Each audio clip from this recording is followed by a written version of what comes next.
Здравствуйте.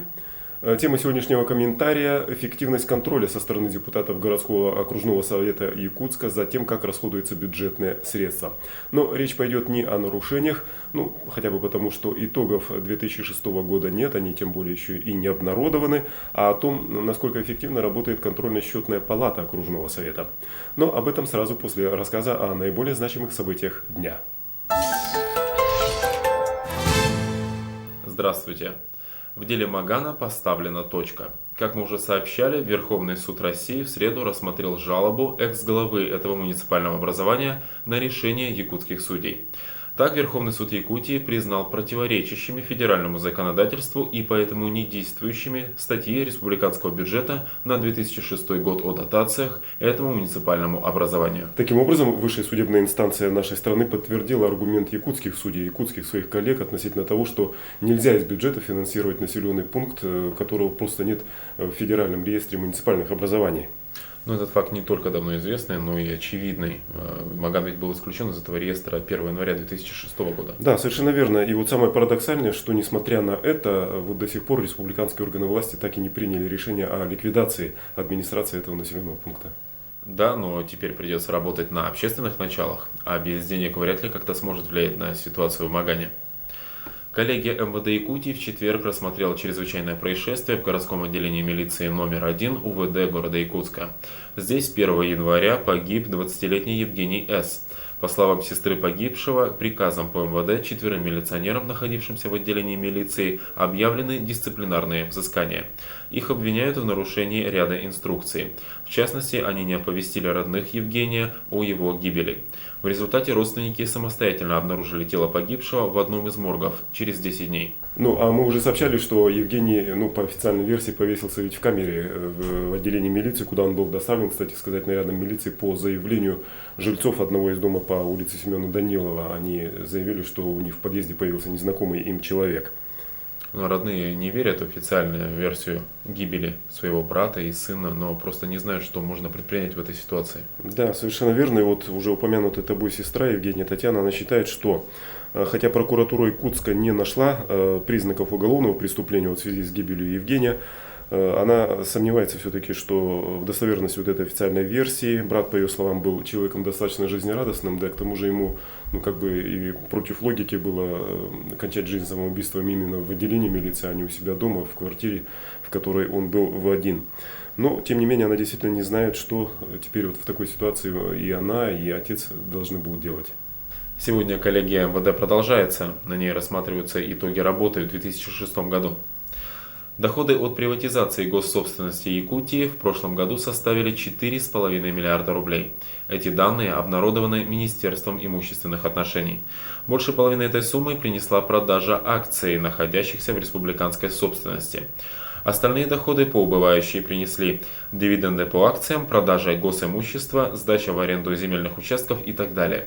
Самый незначительный доход принесли государственные унитарные предприятия – 16 миллионов рублей. Итак, насколько эффективно, а главное еще важнее, насколько законно используются бюджетные средства. Это тема обсуждения в любом представительном органе власти. Причем достаточно бурного, и свидетелями этих разборок своеобразных между чиновниками, скажем, правительства и Илтумена, и между чиновниками мэрии и депутатами окружного совета Якутска мы все с вами постоянно становимся. Понятно, что сами депутаты не могут отслеживать движение бюджетных средств, это все-таки полномочия контрольно-счетных палат республики и нашего города тоже. Но вот надо сказать, что вот то, что касается муниципальных образований, такие органы контрольно-счетной палаты еще только формируются. Якутск стал в этом смысле первым. Окружный совет Якутска первым в нашей республике образовал такую контрольно-счетную палату. И, наверное, поэтому, по праву первой, она стала своеобразной законодательницей внедрения все новых и новых форм работы. И по примеру контрольно-счетной палаты окружного совета на сегодня в 7 улусах республики образованы контрольно-счетные органы. Это кроме нас, образованы счетные органы в Хангаласском улусе, Мигино-Кангаласском, Верхневилюйском, Намском, Мирнинском и Нюрбинском улусе. И на стадии образования еще в 3 улусах.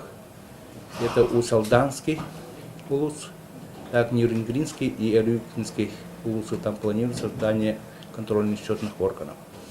И буквально вот на днях мы образовали Совет муниципальных контрольно-счетных органов республики, состоялось учредительное собрание, и главной целью вот этого совета общественного будет, значит, объединение контрольных счетных органов муниципальных образований. Поэтому эта необходимость возникла из-за того, что нам надо объединяться, во-первых, и разработать, значит, методику проверок на муниципальном уровне. И самое основное будет обмен опытом. Из этих соображений вот образовался Совет муниципальных контрольно-счетных органов. Но мои коллеги доверили возглавить этот совет, и мы планируем работать совместно с Ассоциацией представительных органов республики, который также возглавляет окружной совет депутатов города Якутска. И объединив эти усилия, мы, значит, на муниципальном уровне будем совместно работать с депутатами городского, улусного уровня и решать проблемные вопросы, которые стоят перед каждым городом, перед каждым поселком и населением. Ну, начинание действительно вот на муниципальном уровне, особенно контрольных органов, это новое. И поэтому, кроме, значит, один из основных функций вот этих улусных собраний депутатов является контрольные полномочия. И в этом деле действительно контрольные счетные органы постараются и будут помогать выполнять эти главные функции контроля. Вы взяли какой-то опыт какого-то другого региона за основу? Да, действительно, в прошлом году, в июне месяце, мы вдвоем, значит, это председатель контрольно-счетной палаты Хангаласского улуса Михаил Слепцов и я уезжали на 5-ю Всероссийскую конференцию Союза муниципальных контрольно-счетных органов Российской Федерации. И исходя из этого опыта других регионов, мы решили также объединиться. И на сегодня вот из контрольно-счетных органов республики 2 органа, это Хангаласская контрольно-счетная палата и окружного совета города Якутска, мы состоим членами Союза муниципальных контрольно-счетных органов Российской Федерации. Вот то, что касается самой вот этой процедуры возникновения совета, наверняка вы каким-то образом согласовывали это решение с самими советами депутатов? Да, действительно, вот как раз мы этот вопрос поднимали в конце прошлого года на заседании Ассоциации представительных органов республики. И все члены единогласно поддержали нашу инициативу. И последний вопрос, то, что касается непосредственно вот работы вашей палаты по 2006 году. Результаты как скоро вы планируете обнародовать? Так, ну, результаты работы 2006 года, согласно нашего положения, мы вносим перед всеми депутатами окружного совета. Мы отчет предоставляем на предстоящей сессии, которая планируется 6 февраля этого года. Общественный совет контролеров муниципальных образований – орган, конечно же, номинальный. Он ни наказывать, ни тем более каким-то образом преследовать казнокрадов не имеет ни права, ни полномочия. Но все-таки возникновение этого совета трудно переоценить, ведь по сути дела это еще один шаг в формировании того, что именуется гражданским обществом. На сегодня все. Встретимся теперь только в понедельник. До свидания.